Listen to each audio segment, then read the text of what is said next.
My son saw his own funeral every single night.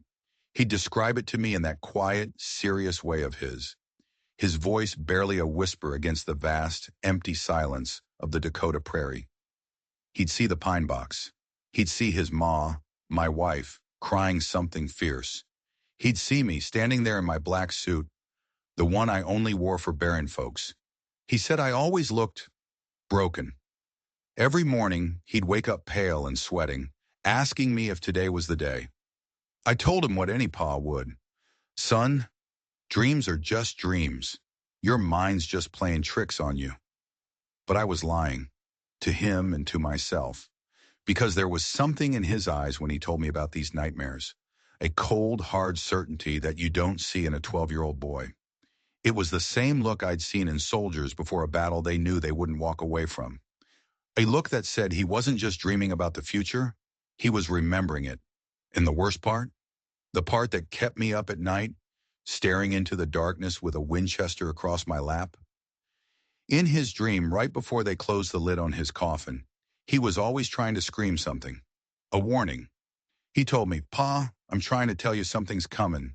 Something bad, but I can never get the words out. I'd ask him what it was. What was coming for us out here in the middle of nowhere? He'd just shake his head, those clear blue eyes filled with a terror so old it didn't belong to him. I don't know, Pa.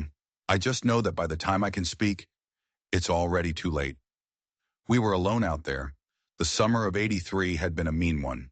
The sun had baked the land into a cracked brown plate, and the drought had driven off all our neighbors. First the Millers, then the Schmidts. Last week the Hendersons just vanished, left a whole life behind, a half-eaten meal on the table and clothes still on the line. It was just us, our small ranch, and the endless, whispering grass. And every night my son died. Every night he tried to warn me, and I had this gnawing feeling in my gut that his dreams weren't the real nightmare. The real nightmare was what was going to happen when they finally stopped. That night it started different. He came to me while I was mending a fence line, the barbed wire biting into my leather gloves. The sun was bleeding all over the horizon, painting the sky in shades of orange and blood. Pa, he said, his voice tight. The dream changed. I stopped my work, turning to look at him. His small frame was wiry, all bone and grit. But tonight he looked smaller than ever. How so, son? It was my funeral, just like always, he said, kicking at a dust devil with the toe of his boot. Ma was crying. You were standing by the grave. But there was someone else there. A chill that had nothing to do with the evening air crawled up my spine. Who was it? Don't know his name, my boy whispered. But I saw his face, real clear. He had a black beard and eyes like little gray rocks. And he was wearing a hat, an old army hat, with a dirty feather tucked in the band. He looked up at me, his own eyes wide with a fear I was starting to know too well. He was smiling, Pa. While everyone else was crying, this man was just smiling. I didn't know what to say. It was just a dream, a figment of a boy's worried mind. That's what I told myself. But the description was so specific, so real. It felt less like a dream and more like a memory from a life he hadn't lived yet. I told him to go help his ma with supper, that a full belly chases away the spooks. But as I watched him walk back to our little sod house, I couldn't shake the image of that smiling man. Later, sitting on the porch, my wife, Sarah, came out and sat beside me. She was heavy with our second child and the heat made her tired, but she never complained. She followed me out to this God-forsaken land and never once looked back. He told you about the man in his dream, didn't he? She asked, her hand resting on her swollen belly. I nodded, not trusting my voice. I'm worried, Jacob, she said softly. This is more than just bad dreams. It's like a storm gathering just over the horizon, one only he can see. She was right, and I knew it. That night I didn't sleep. I sat in my chair by the window, the old Winchester resting on my knees, and I watched the prairie. I watched the stars, the moon, the endless sea of grass. I listened for the howl of coyotes, the cry of the night birds. I was listening for hoofbeats. I was waiting for a man with eyes like rocks and a feather in his hat. I was waiting for my son's dream to come knocking on our door. The next morning, my boy Samuel woke up screaming. Not the muffled cries of a nightmare, but a full-throated, throat-tearing scream of pure, unadulterated terror. Sarah and I were at his bedside in a heartbeat. He was bolt upright, drenched in sweat, his eyes wide and staring at something on the far wall of our small cabin. Sam! Sam, what is it? Sarah cried, trying to hold him. He didn't seem to hear her. He just pointed a trembling finger. He's got it, Pa. He's got it. Got what, son? Who has what? I asked, trying to follow his gaze. There was nothing there but the rough-hewn logs of the wall. The man with the rock eyes, Samuel gasped, his breath coming in ragged sobs. In the dream, he was at the Henderson place. He was in their house, and he was holding something. My blood went cold. The Hendersons, our last neighbors. They'd left so suddenly, we'd all figured the drought had broken them. What was he holding, Sam? I asked, my voice low and steady, trying to hide the dread that was coiling in my stomach. Samuel finally looked at me, his eyes focusing, and what I saw in them made my heart stop. It was a kind of knowing, an awful, terrible knowing. He was holding Ma's locket, he whispered, the silver one, with the bird on it. Sarah's hand flew to her neck. She never took that locket off. It was a gift from her mother, her most prized possession. She was wearing it right now. But in my son's dream, a man he'd never met was holding it in a house 3 miles away. At a house that was supposed to be empty. I told Sarah to stay with the boy. I saddled my horse, Old Red, and slid my Winchester into the scabbard. I told her I was just going to check on the Hendersons' livestock, see if they'd left anything behind we could use. It was a lie. We both knew it. I wasn't going to check on livestock. I was going to see if my son's nightmare was real. The ride to the Henderson place was tense. The sun was already starting to beat down, and the air was thick with a silence that felt heavy, unnatural. The prairie was never truly quiet, but today it seemed to be holding its breath. As I got closer, I saw it. The front door of their sod house was swinging open, creaking back and forth in the breeze. A warning. I dismounted, pulling the Winchester free. Every nerve in my body was screaming at me to turn back, to ride home and barricade the door. But I had to know. The inside of the house was a mess, not ransacked like a thief had been through. It was disturbed. A chair was overturned. A plate was smashed on the floor. It was like there had been a short, sudden struggle, and then nothing. I walked through the small main room, my boots crunching on spilled sugar from an overturned canister. A fine layer of dust covered everything, telling me the place had been empty for at least a few days. Then I saw the table. The Hendersons had left in a hurry, that much was clear. A half-eaten meal of beans and jerky sat there, collecting flies. But that's not what caught my eye. In the center of the table, someone had drawn a picture in the spilled flour. It was a strange symbol, a circle with a jagged line cutting through it, like a lightning bolt, and 3 dots underneath. I'd never seen anything like it. It felt wrong, ancient and malevolent. I backed away from the table, a cold sweat breaking out on my skin. I was about to leave, to get the hell out of that place, when my foot kicked something on the floor. It was small and wooden, a child's toy, a little carved horse. It must have belonged to the Hendersons' boy, little Timmy. I bent down to pick it up, and that's when I saw the marks in the dusty floorboards. Boot prints, 4 sets of them, and something else.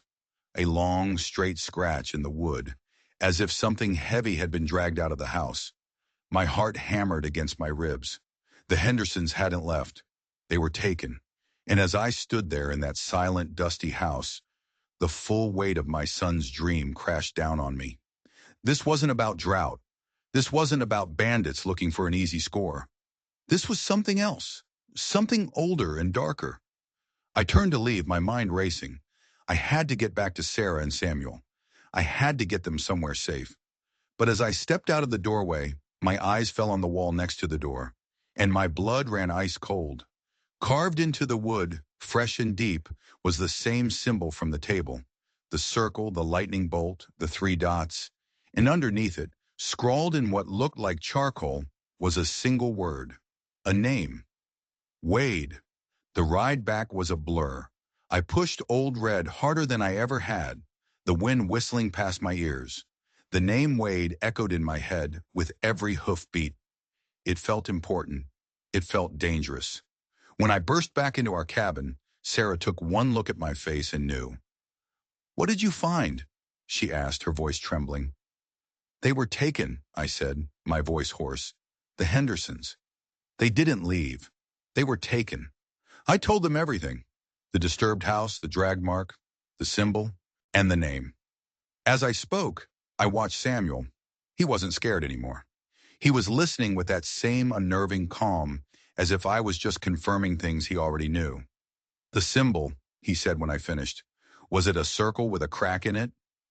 I just stared at him. How could he possibly know that?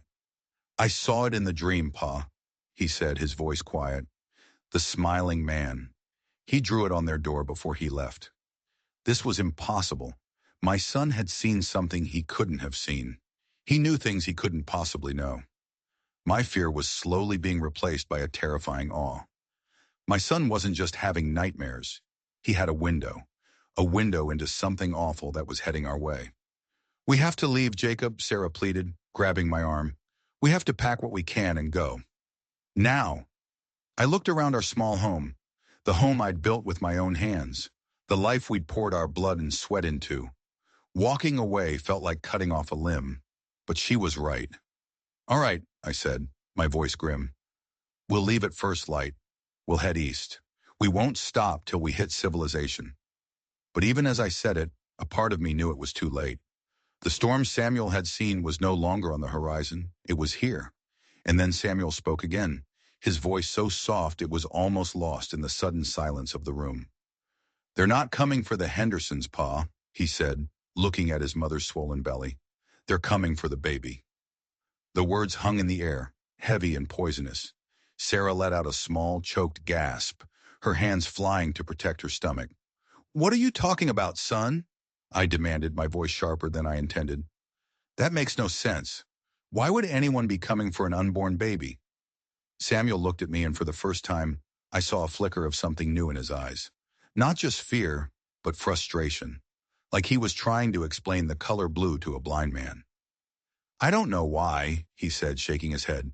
"In the dream, they know. They know she's coming, and they want her." The "she" hit me like a physical blow. We didn't know if we were having a boy or a girl. We hadn't even talked about it. But my son, he said it with such certainty. A daughter. They were coming for my daughter. "It's the fever talking, Jacob," Sarah whispered, though her face was as white as a bedsheet. "The stress, the heat, it's getting to him." But I couldn't dismiss it. Not anymore. Not after the Henderson place. Not after the symbol. That night, none of us slept. We packed what we could into canvas sacks. Food, water, our small stash of money hidden in a coffee tin. Every creak of the floorboards, every gust of wind against the walls made us jump. The cabin no longer felt like a home. It felt like a trap. I sat by the window, Winchester in my hands, while Sarah tried to get Samuel to sleep. But he wouldn't lie down. He just sat on his cot, staring at the door, as if he could see right through the wood. Around midnight, he spoke. "He's got a friend, Pa," Samuel said, his voice flat and empty. "The man named Wade. His friend is skinny, like a weasel, and his eyes are always moving." I didn't even ask how he knew. I just accepted it. "What else, son?" "He can smell things," Samuel continued, a strange look on his face. "Not like a dog. He smells things that don't have a scent. He can smell where money's hidden, and he can smell people." A new wave of dread washed over me. It wasn't just a gang of thugs. It was something more, something unnatural. "And Pa?" Samuel's voice was a bare whisper now. "He's smelling us, right now." I stood up, my knuckles white on the stock of my rifle. I peered out the window into the inky blackness. The moon was hidden behind a thick blanket of clouds. I couldn't see a thing, but I could feel it. A change in the air, a pressure. We weren't alone anymore. "Sarah," I said, my voice low, "get him to the root cellar, now." The root cellar was our only real defense. I dug it myself, deep into the earth beneath the cabin. The door was a thick slab of oak hidden under a rug. It was for storing potatoes and preserves, but I'd built it strong, strong enough to stop a bullet. Sarah didn't argue. She grabbed a lantern and pulled Samuel towards the trapdoor. "Pa," Samuel said, his eyes locking with mine. In the dream, I finally remember what I was trying to shout. The world seemed to stop. The wind died down. The only sound was the frantic beating of my own heart. "What was it, son?" He took a deep breath, and the words came out in a rush, a torrent of terror he'd been holding back for months. "They don't want to take the baby. They want to stop her from being born. They're not here to kidnap her, Pa." His blue eyes, my wife's eyes, stared into my soul. "They're here to kill Ma." The final piece of the puzzle slammed into place, and the picture it made was monstrous. It wasn't a robbery. It wasn't a kidnapping. It was an assassination of an unborn child and her mother. I didn't have time to process it. As Sarah scrambled into the cellar, pulling a terrified Samuel down with her, I heard it, the soft, rhythmic jingle of a horse's bridle. Close. Too close. I slammed the heavy trap door shut, threw the rug over it, and kicked a crate on top for good measure. I blew out the main lantern, plunging the cabin into near darkness, save for the sliver of moonlight filtering through the window. My heart was a drum against my ribs as I crept to the window and peered out. At first I saw nothing but shadows. Then the clouds shifted, and the moonlight painted the prairie silver, and I saw them.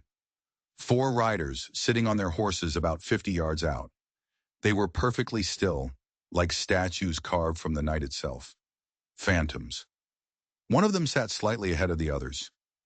Even in the gloom, I could make out his shape. A tall man, broad in the shoulder, and on his head, an old battered army hat, with a single dirty feather tucked in the band. It was him, the man from my son's dream. Wade. He raised a hand, not in greeting, but in a signal. One of the other riders dismounted. This one was small and thin, just as Samuel had described. The weasel. He moved with a strange, jerky energy, his head twitching from side to side, as if he were sniffing the air. He took a few steps towards the cabin, then stopped. He turned back to Wade and pointed. Not at the door, not at the window. He pointed directly at the floor of my cabin, right where the root cellar was hidden. My blood turned to ice. Samuel was right. The man could smell them. He knew exactly where my family was hiding. "Friend!" a voice called out, smooth and calm, but carrying an undercurrent of pure menace. It was Wade. "My name's Captain Wade. My associate here, Johnny Blue, he has a peculiar talent. He tells me you've got a pregnant woman in there, and he tells me my business is with her." I stayed silent, my rifle pressed against my shoulder, the front sight centered on Wade's chest. Wade chuckled, a low, rumbling sound that seemed to make the air vibrate. "No need to be shy. This doesn't have to be unpleasant. It's a simple transaction, a life for a life.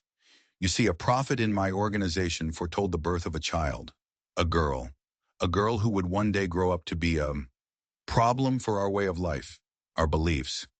He paused, letting the words sink in. "We can't have that, I'm sure you understand. It's nothing personal. It's just destiny." I couldn't believe what I was hearing. A prophet? An organization? This was 1,000 times worse than bandits. This was zealotry. These men weren't here for gain. They were here on a holy mission. A mission to murder my wife and unborn child. "You're insane," I finally croaked, my voice dry. "Am I?" Wade's voice was still calm, but now it was edged with steel. "It was your boy who led us here. His dreams. They're like little beacons in the dark, screaming out to anyone who knows how to listen. We've been following his nightmares for weeks." The horror of that statement was absolute. My son's fear, his torment, it hadn't been a warning. It had been a lighthouse, guiding these monsters right to our door. We had never been running from the storm. We had been calling it down upon ourselves. "You have one chance," Wade said, his voice dropping. "Send her out. The mother. The boy can stay. We have no quarrel with him. We'll be quick, painless, and then we'll be gone. You can continue your miserable existence on this patch of dirt. Refuse, and we'll burn you out. We'll tear this place apart, piece by piece, until we get what we came for. My finger tightened on the trigger. There was no negotiation here, no reasoning, just a choice. Let my family be slaughtered, or fight. It wasn't a choice at all. You'll have to come through me, I said, my voice shaking with a rage so pure it burned away every last trace of fear. Wade sighed, a theatrical, disappointed sound. I was afraid you'd say that. He raised his hand again. One of the other men lit a torch. The flame blossomed in the darkness, a hungry orange flower. So be it, Wade called out. Burn it. The torch arced through the night air, a fiery comet heading right for my home. It landed on the dry thatch of the roof with a soft whoosh that quickly grew into a hungry roar. The fire spread with terrifying speed. Smoke began to pour through the gaps in the ceiling. Another of the men started shooting, bullets splintering the wood around the window, forcing me to duck.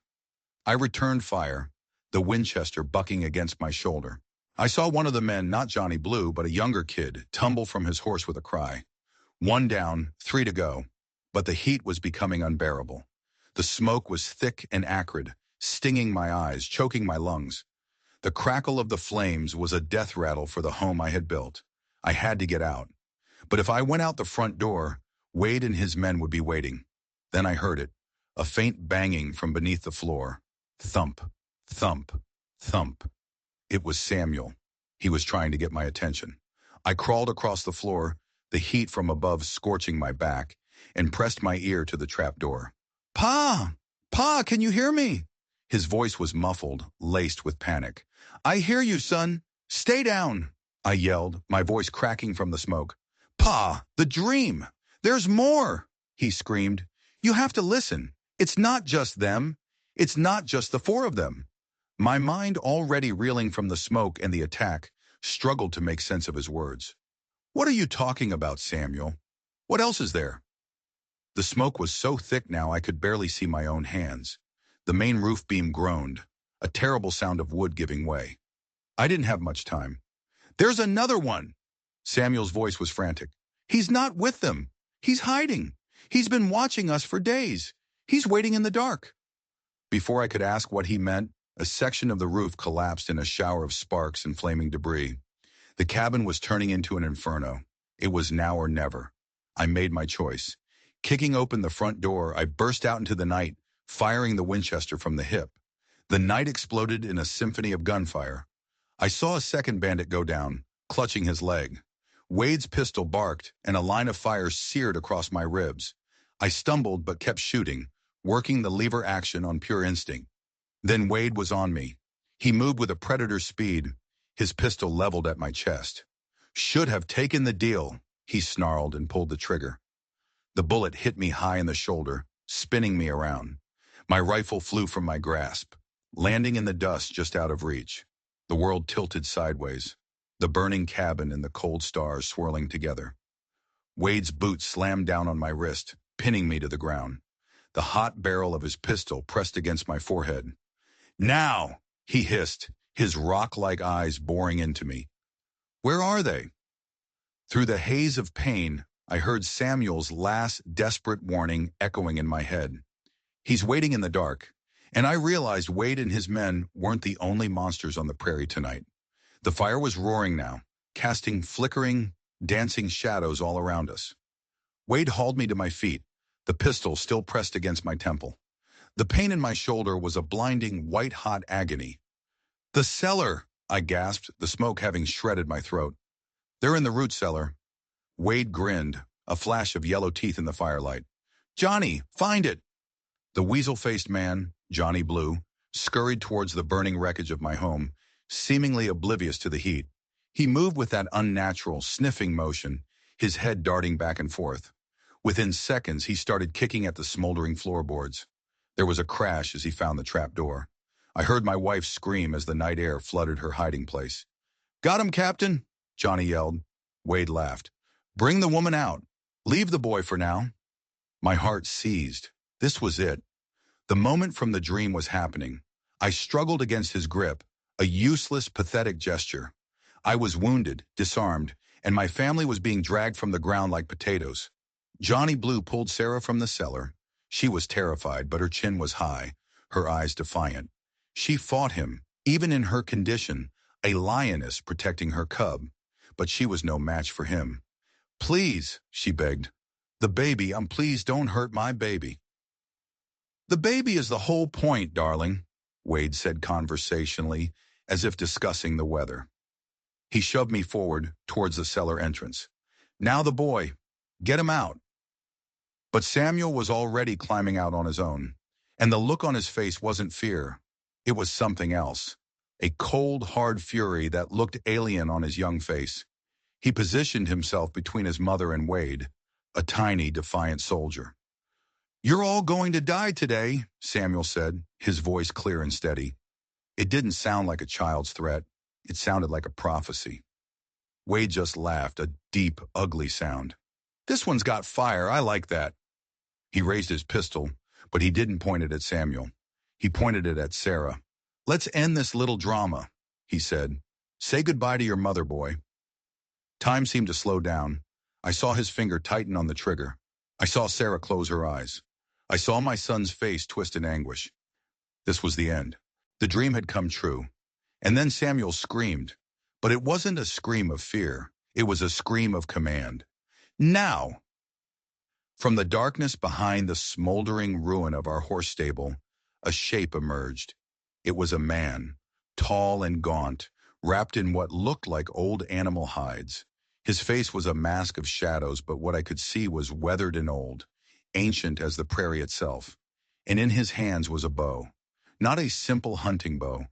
This thing was massive, dark wood, intricately carved. There was a sound like a hornet buzzing past my ear. Thwip! An arrow fletched with black feathers appeared in the throat of the bandit holding Sarah. His eyes went wide with surprise. He made a gurgling sound and pitched forward into the dust. Before Wade or Johnny Blue could even react, another arrow flew. Thwip! Johnny Blue spun around, a black feathered shaft sticking out of his chest. He collapsed without a sound. Wade stared, his mouth agape, his murderous confidence shattered. He spun around trying to locate the attacker in the flickering darkness. "Who are you?" he roared. "Show yourself!" The figure stepped forward into the firelight, and my breath caught in my throat. It was an old native man. I'd seen him once or twice before, a silent figure watching from the distant ridges. I'd always assumed he was a ghost, a legend of the plains. They called him Wanacha, the last shaman of a tribe long vanished. He said nothing. He just knocked another arrow, his movements fluid and certain. Wade finally seemed to snap out of his shock. He remembered the pistol in his hand. He remembered my wife. He grabbed Sarah, pulling her in front of him as a shield, the barrel of the Colt pressed against her head. "Shoot now, you old devil!" he shrieked, his voice cracking with panic. "You'll kill her too!" The old shaman paused, his bowstring taut. He couldn't risk the shot. I saw the twisted smirk return to Wade's face. He had the advantage again. He started backing away, dragging Sarah with him towards the horses. "It's over," he yelled. "I've still won. The prophecy will be fulfilled." But he was wrong. It wasn't a two-man fight anymore. It was three. With a roar of pure, primal rage, I threw my entire body weight backwards, slamming my head into Wade's face. There was a sickening crunch of bone and cartilage. He howled in pain, his grip on me loosening for just a second. It was all I needed. I stomped down hard on his instep with the heel of my boot. He bellowed, his hold on Sarah faltering as he stumbled. In that split second of opportunity, I shoved him, hard, away from my wife. He was off balance, exposed for just a moment. Thwip! The shaman's third arrow took Wade square in the chest. It hit with such force it threw him backwards several feet. He landed on his back with a heavy thud, the arrow standing straight up from his sternum like a grim flagpole. He wasn't dead. Not yet. He lay there gasping, his eyes wide with disbelief, staring up at the smoke-filled sky. It was over. The silence that descended was deafening, broken only by the crackle of the fire and Wade's ragged, wheezing breaths. Sarah ran to me, her arms wrapping around me. I held her tight, my face buried in her hair, the smell of wood smoke and fear clinging to her. We were alive. We were safe. Samuel ran not to us, but to the old shaman. He stopped a few feet away, looking up at the man with an expression of pure reverence. "You heard me," Samuel said, his voice full of wonder. The old man, Wanacha, looked down at my son. His face was a roadmap of wrinkles, his eyes dark and deep as wells. He nodded slowly. "The spirits talk, little one," he said, his voice like the rustle of dry leaves. "Some of us are born to listen. You scream. I listen." He then turned his gaze to Wade, who was still twitching on the ground, a bloody froth on his lips. "His kind have hunted my people for generations," Wanacha said, a cold fire in his ancient eyes. "They hunt those with the gift. They fear what they cannot control. They seek to silence the voices of the earth." He walked over to the dying man and knelt beside him. Wade's eyes, those chips of gray rock, focused on the shaman. "Who?" he coughed, blood spattering his lips. "Who are you?" "I am the one your prophet did not see coming," Wanacha said softly. He reached out and with a gentle, almost merciful gesture, he broke the arrow shaft. Wade's body convulsed one last time, and then was still. The man from my son's dream was dead. The nightmare was over. Or so I thought. The old shaman turned to me. His dark eyes seemed to look right through me, peeling back layers of skin and bone to see the simple, terrified man underneath. "They will send more," he said, his voice flat, a statement of fact, not a warning. "The organization your son saw. They are like ants. You kill one, and 10 more will follow the scent of blood." My newfound relief evaporated like a drop of water on a hot skillet. It wasn't over. This was just the beginning. We had won the battle, but the war for my family's survival had just been declared. "What do we do?" I asked, the words feeling heavy and useless in my mouth. "Where can we go?"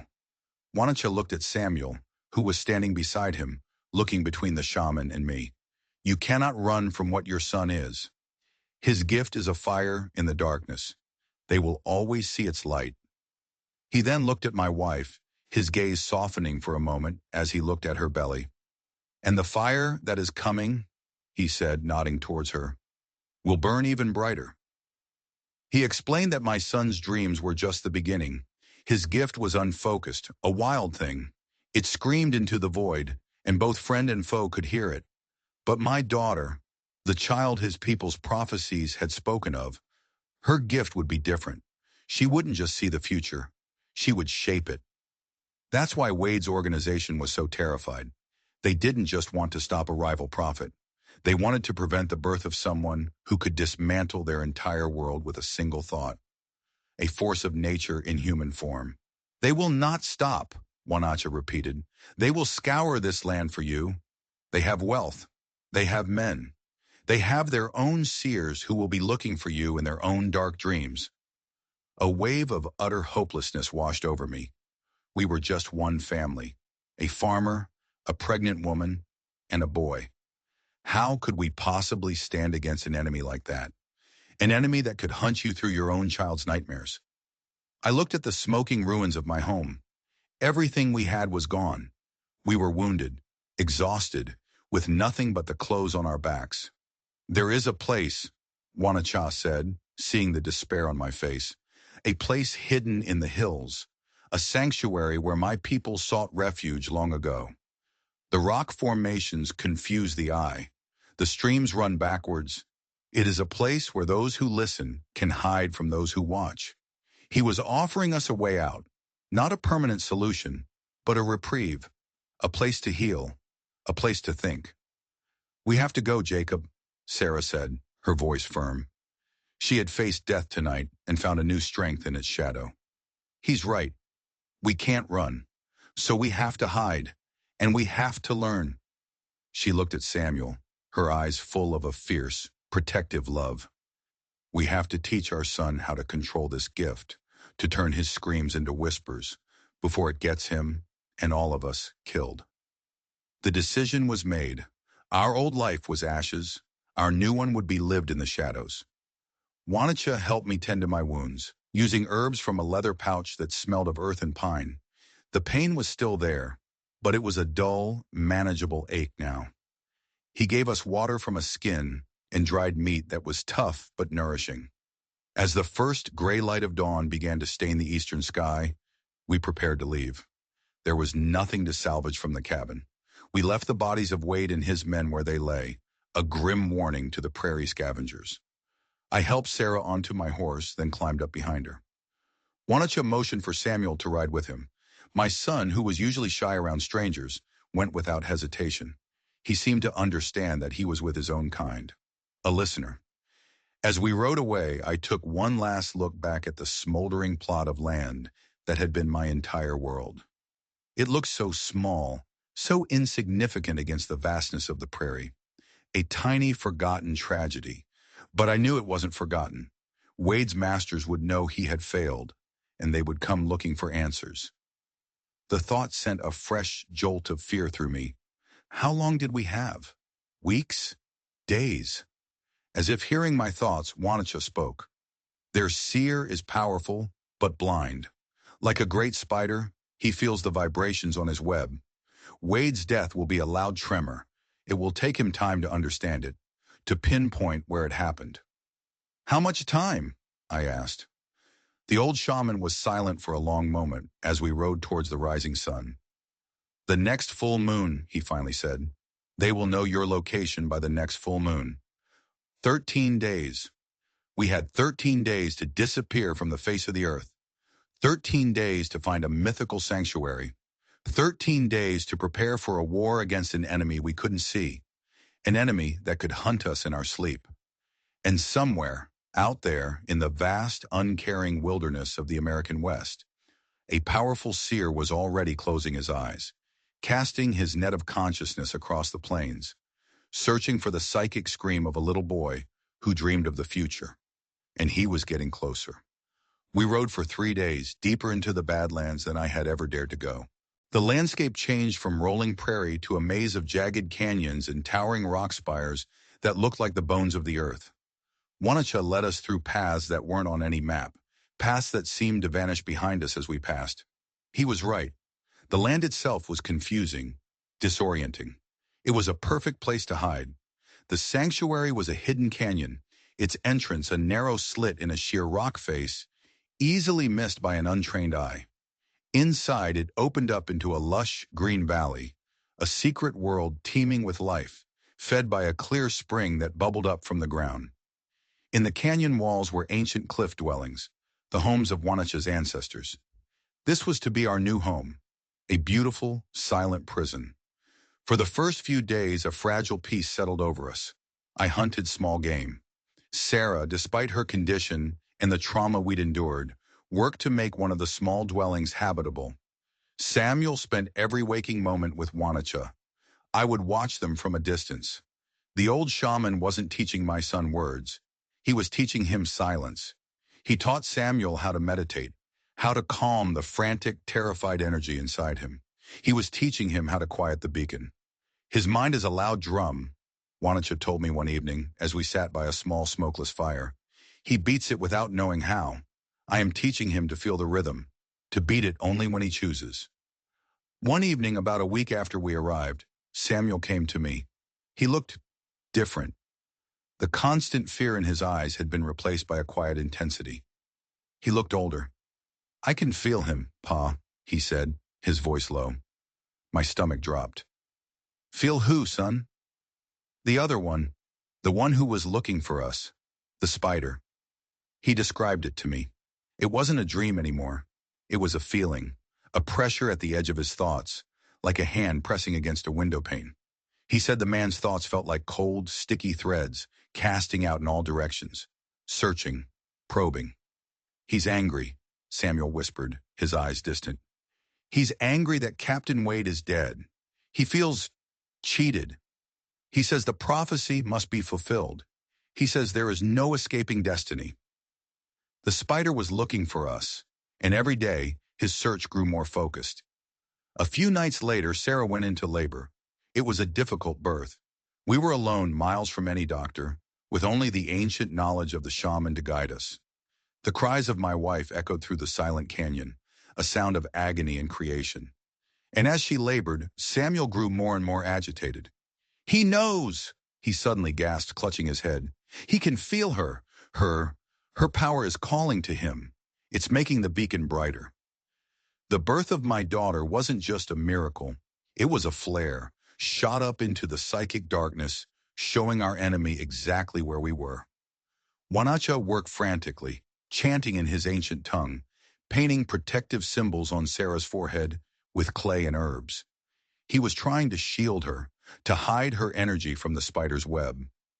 Hours later, as the moon reached its zenith in the sky, my daughter was born. She was small, perfect, with a tuft of dark hair and my wife's green eyes. She didn't cry. She just looked around the small dwelling, her gaze seeming to take in everything with a calm, ancient wisdom. We named her Hope, but the moment she drew her first breath, Samuel collapsed, unconscious.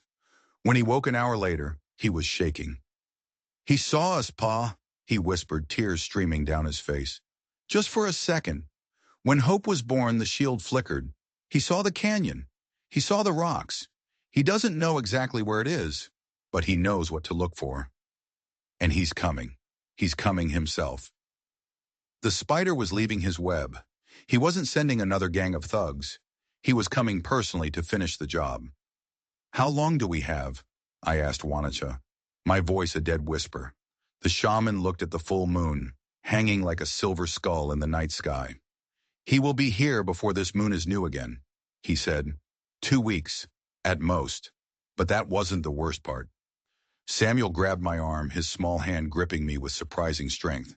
His eyes were wide with a new, more profound terror. "Pa," he said, his voice trembling. "He's not coming alone. He's bringing an army. But they're not all men. Some of them are like me." He was bringing other children, other people with gifts, their minds twisted and enslaved to his will. He was bringing his own pack of psychic bloodhounds to hunt down my son and to kill my infant daughter. The next 10 days were the most terrifying of my life. There was no running, no hiding. The enemy was coming, and our sanctuary was about to become our tomb. Wanacha began to prepare for a different kind of fight. He wasn't sharpening arrows. He was drawing symbols all over the canyon walls, mixing strange concoctions of herbs and minerals, chanting day and night. He was preparing for a psychic war. "The spider's power is in his web," he explained. "He links his hounds together, combining their strength. He will try to overwhelm your son's mind, break down his defenses, and use him to find the girl." My role in this was simple and terrifying. I was the last line of physical defense. Wanacha would fight the spider in the world of spirits, on the battlefield of the mind. I had to be ready to fight the men who would inevitably break through. I cleaned my Winchester. I sharpened my knife. I fashioned a crude spear from a sturdy branch. It felt pathetic against the army that was coming. Sarah, weak from childbirth, focused on hope. She rarely spoke, her entire being dedicated to the tiny, fragile life in her arms. But there was a look of grim determination in her eyes. She would die for that child.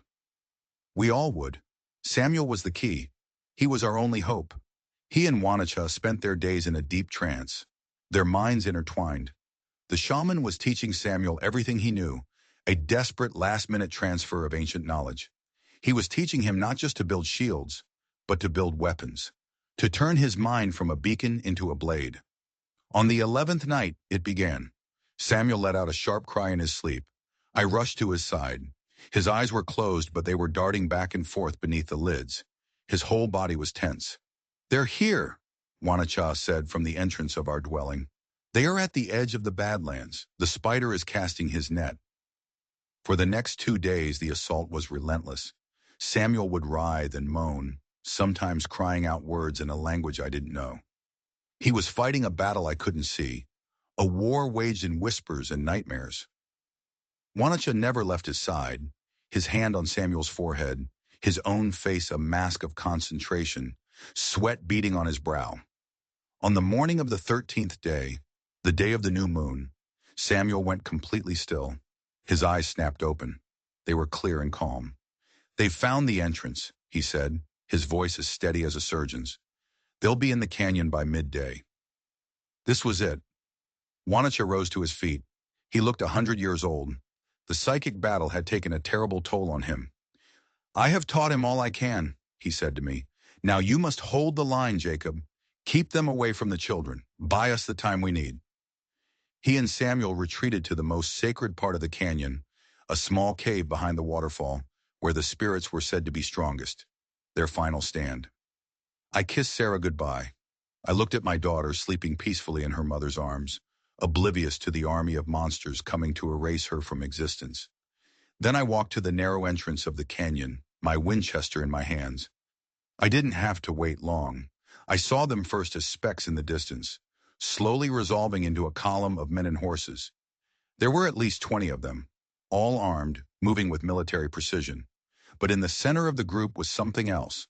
A large ornate carriage pulled by 6 black horses. It looked like a hearse.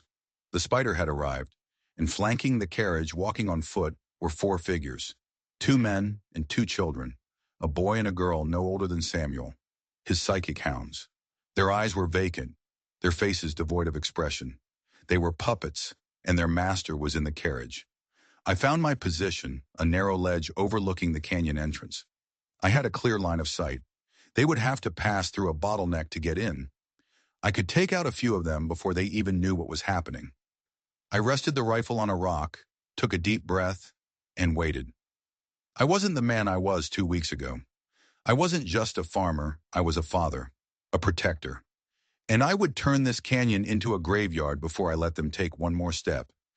The leader of the group, a hard-faced man with a cavalry saber at his hip, held up a hand, halting the column just outside the entrance. He seemed to be listening to something, an order from the carriage. He then dismounted and started walking into the canyon, alone, a white flag held high in his hand. He wanted to parley. He stopped about 100 yards from my position. "We know you're in there," he yelled, his voice echoing off the canyon walls. "This is your only chance. The master, he is a merciful man. He doesn't want bloodshed. He only wants what is his by right of destiny. Give us the children, and you and the woman can go free." I stayed silent. The man's face hardened. "He knows the old man is with you. He knows you are preparing some kind of savage magic. It won't work. His power is absolute. You are delaying the inevitable." He waited. The silence stretched. "Fine," he spat, throwing the white flag to the ground. "He said you'd be stubborn." He turned and marched back to his men. He was about to give the order to advance. This was my chance. I centered the rifle's sight on his chest, my finger tightening on the trigger. But before I could shoot, he collapsed. Just dropped, like a puppet with its strings cut. His men cried out in alarm, rushing to his side. He was dead. I hadn't fired a shot. A new voice echoed through the canyon. It wasn't a spoken voice. It was inside my head. It was cold, ancient, and heavy with a power that made my bones ache. He was a distraction. The voice of the spider.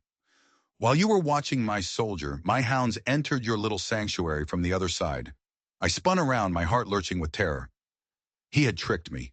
While his main force waited at the entrance, his real soldiers, the psychic children, had used a secret path. A path I didn't know existed. They were already inside. They were going for the cave.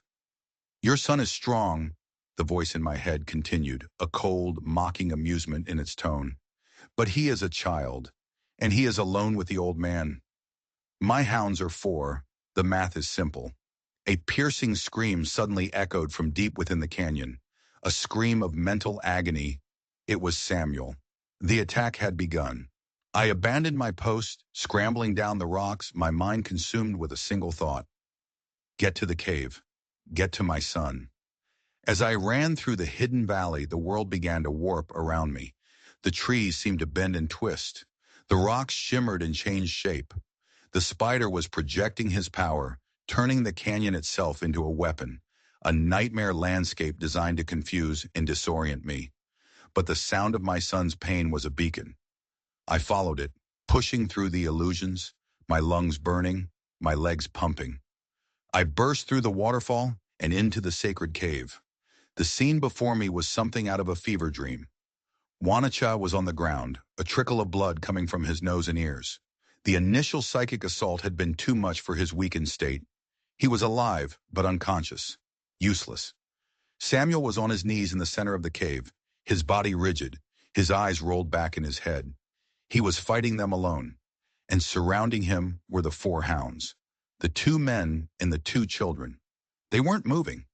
They just stood there, their blank eyes fixed on Samuel, their minds a focused lance of psychic energy trying to break him. I raised my Winchester, but I couldn't shoot. They were using Samuel as a shield. If I missed, I could hit my own son. "Samuel!" I screamed. His head twitched in my direction, a flicker of recognition in his tortured eyes. He was losing. I could feel it. The pressure in the cave was immense, a physical weight that made it hard to breathe. Then I saw him, standing in the shadows at the back of the cave, having entered from a passage I never knew was there. A tall, impossibly thin man dressed in a severe black suit. His face was pale and gaunt, his head completely bald. He had no eyebrows, no lips to speak of, just a thin, bloodless line for a mouth. He looked more like a corpse than a man. The spider. He wasn't even looking at Samuel. His gaze was fixed on something behind me. I turned and saw Sarah standing at the entrance to the cave, holding Hope in her arms. She must have heard the screams and come running. The spider smiled, a horrifying, lipless expression. The voice in my head was triumphant. "The mother brings me the prize herself. How thoughtful." He took a step forward. "Get back, Sarah," I yelled, moving to stand between them. "You are an insect," the spider's voice sneered in my mind. "A nuisance. Your part in this story is over." One of the hounds, a large brutish man, broke from the circle and charged me. He moved with unnatural speed. I fired the Winchester, but he barely seemed to notice the bullet that ripped through his shoulder. He slammed into me, sending me crashing against the cave wall. The rifle flew from my hands. His hands closed around my throat, squeezing, lifting me off the ground. My vision started to go dark at the edges. I was going to die here. I was going to die, and he was going to take my children. But as my consciousness faded, I saw something. My daughter Hope. Her eyes were open, and she wasn't looking at me, or her mother, or the spider. She was looking at Samuel, and she smiled. A tiny, perfect newborn smile. A wave of energy, pure and golden and warm, erupted from her. It wasn't an attack. It was a gift, a lifeline. It washed over the cave. The brutish man holding me screamed and staggered back, clutching his head as if his skull were splitting open. The other three hounds collapsed, convulsing on the ground, their psychic link to the spider shattered. The golden energy flowed into Samuel. His body went limp for a second. Then he straightened up, his head snapping forward. His eyes were open. But they weren't his eyes anymore. They were blazing with a brilliant blue light, ancient and powerful. He had my daughter's power now, combined with his own. He was no longer a beacon. He was a star. "Get out of my family's home," Samuel said. But the voice wasn't his. It was ancient, layered, male and female at once. It was the voice of the gift itself. The spider stared, his lipless mouth falling open in shock. For the first time, he looked afraid. "This is impossible," the prophecy said. "The prophecy is what we make it," the voice from my son's mouth replied. Samuel raised a hand. The spider screamed, a thin, reedy sound that came from his actual throat this time. He clawed at his face as if trying to tear something out of his own mind. "You wanted to see the future, spider?" Samuel's voice boomed. "I'll show it to you." The spider shrieked again, a sound of utter madness and despair. He turned and fled, stumbling back into the dark passage from which he came, his psychic screams echoing in our minds until he was gone. The cave fell silent. Samuel collapsed, the blue light fading from his eyes. He was just a boy again. I rushed to his side. He was unconscious but breathing steadily. He was safe. The hounds lay on the ground, whimpering like lost children, the spider's control broken. They were free. I looked at Sarah. She was holding Hope close, tears of relief streaming down her face. In her arms, our daughter, the source of this incredible power, had already fallen back asleep. We had won. Against all odds, we had won. We left the canyon a week later. It was no longer safe. The spider had escaped, and though he was broken and terrified, he would return, or his organization would send others. Wanacha, now recovered, said he would stay. "This is my home," he said, "and my fight. I will watch the watchers." He had a new purpose, to hunt the hunters. He told us to head west, toward the coast. "Lose yourselves in the cities of men," he advised. "There is noise there, confusion. It will help to hide the light of your children." And so we became a different kind of pioneer, not settlers claiming land, but fugitives seeking anonymity. We traveled by night, never staying in one place for too long, always looking over our shoulders. My children's gifts continued to grow. Samuel learned to control his visions, to turn them on and off at will. He became our guide, our early warning system. Hope's gift was quieter, more subtle. She could soothe fears, heal minor wounds with a touch, and make plants grow with a gentle hum. She was a creator, a life giver. They were two sides of the same coin, the seer and the shaper. The nightmares never returned. My son no longer saw his own funeral. He saw a future where his sister grew up safe, a future where our family was finally free, a future he and his sister would build together. It wasn't the life I had planned, but it was our life. And we were together. We had faced down the darkness that hunted in dreams, and we had survived. We were a family of fire, walking through the shadows, carrying our own light, and we were ready for whatever came next. If you enjoyed this story, do us a favor and hit that subscribe button. It really helps the channel out. And for the comment question of the day, what would you do if you found out your child had a supernatural gift? Let us know down below. Thanks for listening, and we'll see you in the next one.